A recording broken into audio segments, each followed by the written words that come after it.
समाज पे सारा परिवार प्रबुद्ध परिवार है, स्वाध्यायी है। स्वाध्याय में प्रेरणा देने वाले हैं। आपके ही परिवार की एक बहू विगत 25 वर्षों से आशा भाभी के द्वारा हमारी पाठशाला चलाई जाती है। निःशुल्क, निस्वार्थ और सहृदयता से बच्चे जिस हृदय से जुड़ते हैं, एक अनुकरणीय पहल है। इस सभा में मैं चाहूंगा कि भाभी जी को सभी लोग एक बार करतल ध्वनि से अभिवादन करें, धन्यवाद करें। ये हमारे अनंत उपकार है। बच्चे आज पाठशाला में आ रहे हैं, ये उनका ही प्रतिफल है। और ऐसी प्रेरणा देने वाले आपके परिवार में है तो बहुत ज्यादा कुछ तो नहीं कहूंगा। मैं एक बात जरूर इस समय कहना चाह रहा हूँ कि जैसे प्रवचन सार जी में एक विषय उठाया आचार्य भगवान ने कि मूल रूप से इस जीव के परिणाम तो दो ही प्रकार के होते हैं। सब बहुत ध्यान से सुनना, प्रबुद्ध जन है, इसलिए थोड़ा क्लिष्ट होते हुए भी वो विषय में उठाने का प्रयास कर रहा हूँ कि आचार्य कुंद कुंद स्वामी ने प्रवचन सार का सभी ग्रंथों में है कि मूल रूप से जीव के परिणाम तो दो ही प्रकार के होते हैं, एक शुद्ध और एक अशुद्ध। अब बड़ी गड़बड़ी है कि हमारे परिणाम शुद्ध हैं तो अशुद्ध किसके हैं, यदि हमारे अशुद्ध हैं तो शुद्ध किसके हैं।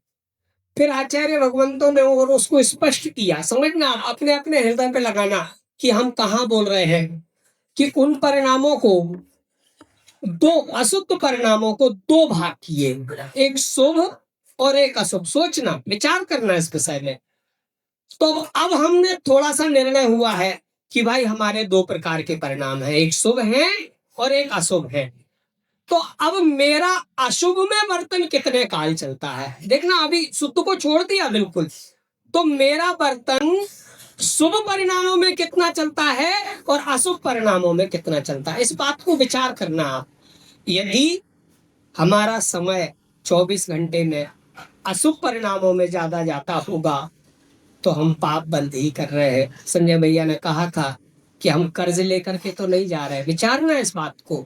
और यदि शुभ भावों में ज्यादा समय लगता है, देवशास्त्र गुरु की उपासना में ज्यादा समय लगता है, पूजन पाठ दयादान आदि में ज्यादा समय लगता है, तो समझ लो हम निष्कर्ज जा रहे हैं। पर देखो, काम इतने में नहीं हुआ। शुभ और अशुभ में मेरा काम नहीं हुआ। हमने संसार बढ़ाया है प्रतिपल। अशुभ किए तो नरक चले गए, शुभ किए तो स्वर्ग चले गए। और वहां स्वर्गों की हालत भी बड़ी खराब है। अंत में बिलखे 6-6 मास, कहें हम कैसे उनको देव। वहां की भी हालत ठीक नहीं है। मन संतोष करने के लिए कह लो, पर हालत तो वहां भी ठीक नहीं है। भैया क्या करें, फिर हमारे शुद्ध परिणाम कैसे होंगे, क्या करें, आखिर क्या करें कि हम सुखी हो जाएं।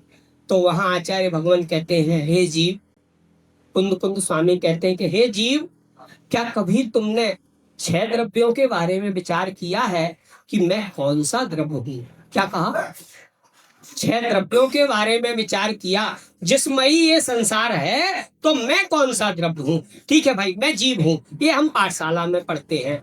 अब आप इस बात पे विचार करो कि मैं जीव हूँ तो मेरी संपत्ति क्या है, मेरी प्रॉपर्टी क्या है।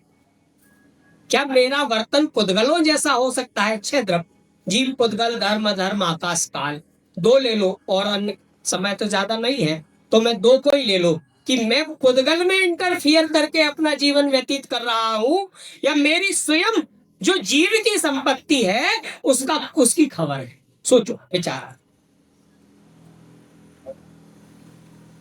यदि हम पुद्गल की संपत्ति को अपना बनाने का प्रयत्न करते हैं तो पाप रूप परिणाम ही है। और यदि 6 द्रव्यों की संपत्ति 6 द्रव्य रूप स्वीकार करते हैं तो पुण्य परिणाम है। और अपनी संपत्ति का पता करके अपनी संपत्ति रूप परिणमन करते हैं, पर पदार्थों से उपयोग समेट करके अपने में लगाते हैं, तो ये निज परिणाम है, शुद्ध परिणाम। अब आप समझ लें हम कहाँ अपना उपयोग करते हैं। समय ज्यादा नहीं कहा जा सकता।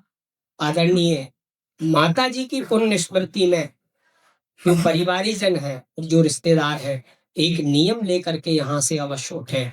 चाहे तो वो देव दर्शन का हो, अनछने पानी का प्रयोग नहीं करेंगे, रात्रि भोजन त्याग नहीं करेंगे, जमीकंद इत्यादि का त्याग करेंगे। रात्रि भोजन का त्याग करने का नियम ले सकते हैं, जमीकंद इत्यादि का नियम ले सकते हैं।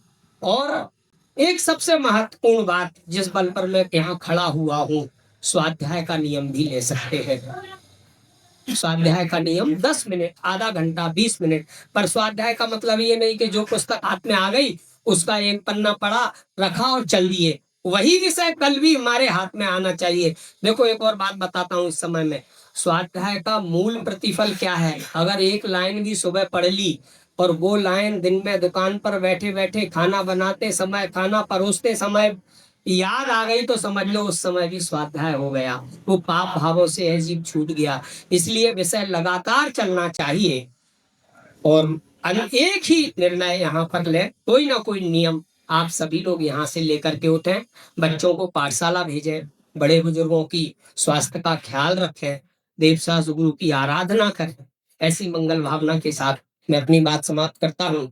और कोई यदि यहाँ लिफाफित बोलो और कोई महान भाव या इसमें संबोधन करना चाहते हैं, सादर आमंत्रित है। माता बहनों की ओर से भी अगर कोई आना चाहता है तो सादर आमंत्रित है। परिवार की ओर से जो